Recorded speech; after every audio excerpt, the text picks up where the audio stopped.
It is Sunday here from North America at the Paddy Power Sports Network. And Kenny, what does Sunday mean? Sunday means NBA basketball. No, Sunday means Fun Day, but NBA basketball is close, and that's what we're going to get at here. But we're going to start north of the border, as far as we're concerned in the States, with Atlanta taking on Toronto. Toronto, a 6-point favorite, total of 204. The Raptors clinging to a 3 seed in the Eastern Conference. Yeah, and that's, you're right, clinging, because Brooklyn is right on their heels right now. But Toronto, very consistent all year. I'm impressed with what Dwayne Casey's done this year.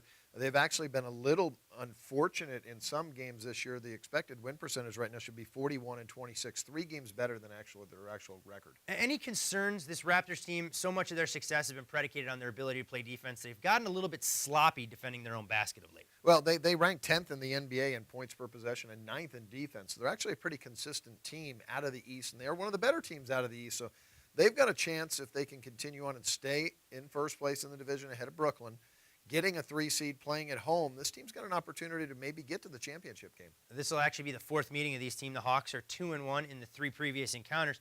You look at Atlanta on the other side. They're stuck in the 8th spot. I don't really think they're going anywhere. The question always becomes with the Hawks, what team am I going to get each and every time they strap on their gym shoes and come onto the court? You're right about that. Every time I watch Atlanta, I'm very disappointed in their play. A lot of turnovers, very inconsistent. When Al Horford went out early in the year, it really hurt this Atlanta team. They just have not been the same team. Kyle Korver leads the team in minutes played.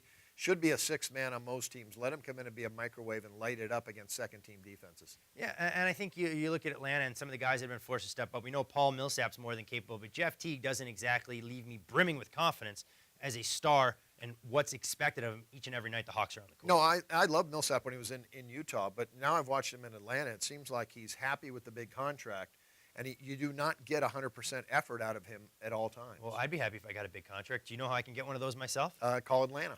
They're willing to give him away to anybody. I may have to call the Hawks and see if they're going to need a undersized, I don't even know what position I'd play. It's goalie.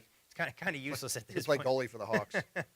A game that should be fun to watch in the Western Conference, although both these teams are on the outside looking in of the playoff chase. The Minnesota Timberwolves, a 3.5-point favorite, total of 216 as they play host to the Phoenix Suns. Yeah, 2 solid basketball teams. It's just a shame that the West is so stacked this year. Both these teams would be in the playoffs if they were in the East. I love Jeff Hornacek, what he's done this year with this basketball team. They play inspired. 44-23 and 1 ATS as well. They've been an ATM machine for all the bettors. Minnesota, so many injuries all year long have cost them, and their expected win percentage 7 games higher than their actual record. Shows they've been very unlucky, and they lost a lot of close basketball games. And you talk about Phoenix right now, 9th in the West, still a couple games behind Memphis and Dallas. Going to need a little bit of help if they're going to get in. Currently, both teams right around 500 over their last 10 games. And you talk about the Suns. This team clearly not a defensive juggernaut. They've gotten Eric Bledsoe back in the mix. He's playing 23 to 30 minutes a night. How do you go about handicapping, more so the totals, I guess, with the Suns is my question, than the sides at this point in the season? Well, they've been about an even 500 team most of the year. They show a fast pace when you look at what they've done, 96 possessions a game. That's 7th in the NBA. Minnesota, 4th in the NBA. They're really pushing the basketball up the court. So this is a playoff-type game, but you're still going to see some up-tempo basketball. Very tough to handicap this total. There's going to be very good defense in this game. Both teams play good defense, but both teams run. Timberwolves taking on a bit of a new identity, too, without the services of Nikola Pekovic, who has been lost for the season. Interesting to try and see how these two teams will finish out. Like you said, Minnesota's been unlucky, clearly focused on next season and the years beyond. But 2 games, we're going to get our Paddy Power Sports Network loyal viewers to the window somehow, some way for that pot of gold. How are we doing it, Ken? Well, I'm going to take Toronto. They just lost at Atlanta. You said Atlanta is a 2-1 series lead this year. Very important game for both teams, but right now Toronto with Brooklyn on their heels. You're going to get the best effort out of Toronto. Also, I'll take over in the Phoenix-Minnesota game.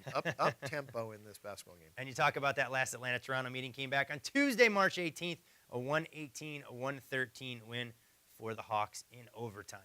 For esteemed odds maker and one of North America's finest gentlemen with great hair, Kenny White, I'm Todd Fuhrman. Best of luck on Sunday Fun Day with your NBA selections right here at the Paddy Power Sports Network.